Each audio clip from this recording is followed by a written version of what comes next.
धर्मक्षेत्रे कुरुक्षेत्रे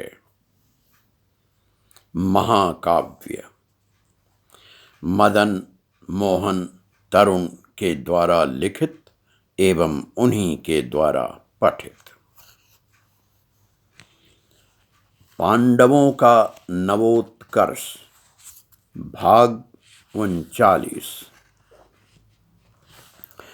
पाकर मत्स्य देश पर कौरवों के आक्रमण का समाचार, कहा सुदेशना से सैरंध्री ने, युद्ध में जाएं राजकुमार उत्तर।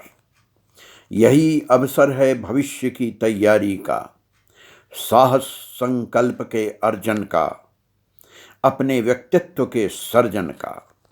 सुनकर उत्तर भी हो गए उत्साहित तैयार, किंतु बोले नहीं है कोई सारथी हमारे पास। तब कहा सैरंध्री ने, कुशल है बृहन्नला रथ संचालन में भी, मैं करती हूँ आश्वस्त, वह करेगी आपकी रक्षा। आप ही विजयी होंगे राजकुमार। रथ पर सवार हो, हाथ में ले धनुष बाण, साथ में ले अनेकों अस्त्र, चलने को हो गए तैयार राजकुमार। माता सुदेशना ने उतारी आरती, बृहन्नला ने संभाली रथ की डोर, चल पड़े दोनों युद्ध क्षेत्र की ओर। वहां सामने खड़े थे महाबली भीष्म, रथ के सारथी को देखते ही उन्होंने लिया मुख फेर। स्त्री है रथ संचालिका, एक बालक है योद्धा, मैं नहीं सकता उन पर अपने वाण छोड़। तब सामने आए कर्ण, छोड़े उन्होंने तीखे वाण, लगी अग्नि सी वर्षा सी होने, उत्तर की बंद होने लगी डर से आंख। इसके पहले कभी नहीं देखा था उसने कोई युद्ध, वह भाग चला उतर कर रथ में घर की ओर। हंसने लगा कौरव दल दूसरी ओर, उतर कर पकड़ लिया उसे बृहन्नला ने, डाल दिया रथ पर और भगा कर रथ ले चली भिन्न दिशा की ओर। पहुंचा रथ पास ही के स्मशान में, रथ से उतरकर बृहन्नला चढ़ गई शमी वृक्ष पर और उतार लाई वहां से एक विशाल धनुष और तरकस जिसमें भरे थे वाण। अब तक सूर्य होने को था अस्त, हो गया इसी के साथ पांडवों के अज्ञातवास का 13वां वर्ष पूर्ण। उसी पल बृहन्नला की बदल गई काया, स्त्री तन से प्रकट हो गया एक पुरुष, जैसे हो वह वज्र से बना। परिचय दिया अर्जुन ने उत्तर को अपना, कहा चलो रणभूमि में, भय अब तनिक भी मत रखना। मैं हूं अर्जुन, यह है मेरा प्रसिद्ध गांडीव, जो शुद्ध सोना पिघला कर है बना। अब मैं अस्त कर दूंगा पांडवों का सूर्य, उनके जीवन में होगा अब अंधकार घना। तब यदि उनमें से बता दो उनके कुछ प्रमुख नाम, तभी करूंगा मैं तुम पर विश्वास। तब बोले अर्जुन, धनंजय हूं मैं, क्योंकि जीते हुए धन के बीच हुआ मैं अवस्थित। जय हूं मैं, क्योंकि किसी भी रण से मैं लौटता नहीं, मैं लौटता हूं जीत कर। मेरे रथ में जुड़ते हैं श्वेत अस्त्र, इसलिए श्वेत वाहन हूं मैं। उत्तरा फाल्गुनी नक्षत्र में जन्म हुआ था मेरा, इसीलिए फाल्गुन हूं मैं। दानवों से युद्ध करते समय देवराज ने रखा था मेरे सिर पर सूर्य सा तेजस्वी किरीट, इसीलिए किरीटी हूं मैं। नहीं करता मैं कोई बीभत्स कर्म, करते हुए युद्ध इसलिए बीभत्स हूं मैं। मेरे दोनों हाथ कुशल हैं धनुष संचालन में, इसीलिए सभ्य साची हूं मैं। नहीं है सागर और पर्वतों की सीमा तक वर्ण किसी का मेरे समान, इसीलिए अर्जुन हूं मैं। दुर्लभ हूं दुर्विजय हूं, इसीलिए जिष्णु हूं मैं। पिताजी ने रखा था मेरा एक और नाम कृष्ण, क्योंकि मेरा वर्ण है चमकदार कृष्ण। तब नत हुए कुमार उत्तर महारथी अर्जुन के सम्मुख, बोले क्षमा करें यदि कोई भूल हुई हो मुझसे। आप आसीन हो रथ पर, धनुष बाण धारण कर, मैं करूंगा रथ का संचालन।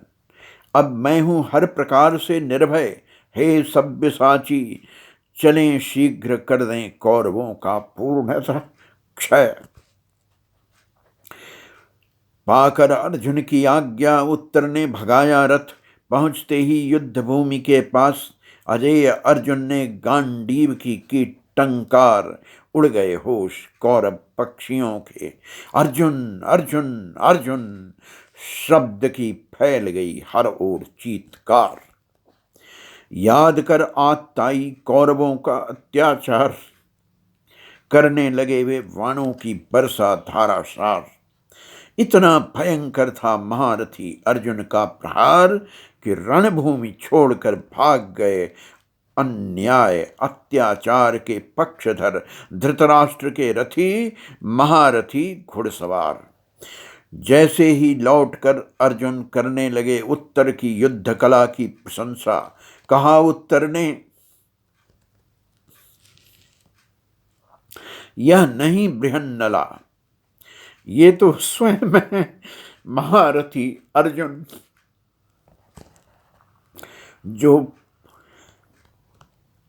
जो परोसते हैं सबको भोजन। वे कोई और नहीं, स्वयं है महाबली भीम। गायों और घोड़ों की सेवा में जो है नियुक्त, वे हैं योद्धा शिरोमणि नकुल सहदेव। और जो पासे फेंकते हैं पिताजी के साथ, वे स्वयं हैं युधिष्ठिर। महाराज, कोई और नहीं स्वयंत्री, स्वयं है महारानी द्रौपदी। खुलते ही सारा रहस्य महाराज विराट हो गए साश्चर्य। बड़ी विनम्रता से उन्होंने महाराज युधिष्ठिर को अपना आसन दिया। बड़ी विनम्रता से उन्होंने महाराज युधिष्ठिर को अपना आसन दिया। सबने युधिष्ठिर ने उनके प्रति अपना सम्मान प्रकट किया। बोले, आभारी हैं हम आपके कि अज्ञातवास पूर्ण करने को आपका हमें उदार संरक्षण मिला। बोले, महाराज विराट, आभारी हूं मैं स्वयं। बहुत कठिन समय में आप लोगों ने हमारा साथ दिया, अन्यथा हार चुका था सुदर्शन मेरा मान। अन्यथा हर चुका था सुदर्शन मेरा मान। आपने बचाया मेरा विलीन होता सम्मान। आज भी जिस प्रकार कौरव हारे युद्ध से भागे, बन चुका है यह उनकी लज्जा का एक वृत्तांत। प्रसन्न हूं मैं, सौंपता हूं महारथी अर्जुन को अपनी पुत्री उत्तरा का हाथ। सुनते ही बोले अर्जुन, नहीं नहीं, ऐसा कदापि नहीं हो सकता महाराज। देते हुए उत्तरा को नृत्य गायन की शिक्षा, माना है मैंने उसे अपनी पुत्री के समान। यदि महाराज को न हो आपत्ति, मांगता हूं मैं अपने पुत्र अभिमन्यु के लिए उत्तरा का हाथ। सुनकर प्रस्ताव कमल सा खिल उठा सारा परिवार। महाराज विराट भी हो गए इसके लिए तत्क्षण तैयार। फिर विराट और युधिष्ठिर में भेजे अपने अपने संबंधियों को संदेश। द्वारका से आए वासुदेव, सुभद्रा और अभिमन्यु को लेकर साथ। द्वारका से आए वासुदेव, सुभद्रा और अभिमन्यु को लेकर साथ में आए महाबली हलधर, बलराम, कृतवर्मा, सत्यकी, अक्रूर और सांब, साथ में हजारों घोड़े, हाथी, दास दासियां और सेना विशाल। सौंप दिया महाराज युधिष्ठिर को यह सारा उपहार। आए काशीराज सैन्य शिखंडी, आए काशीराज सैन्य शिखंडी, सबका किया महाराज विराट ने भव्य सत्कार। फिर संपन्न हुआ उत्तरा और अभिमन्यु का विवाह। रहने लगे पांडव उपप्लव में, पशुओं वाहनों विराट सेना से संपन्न था उनका साम्राज्य।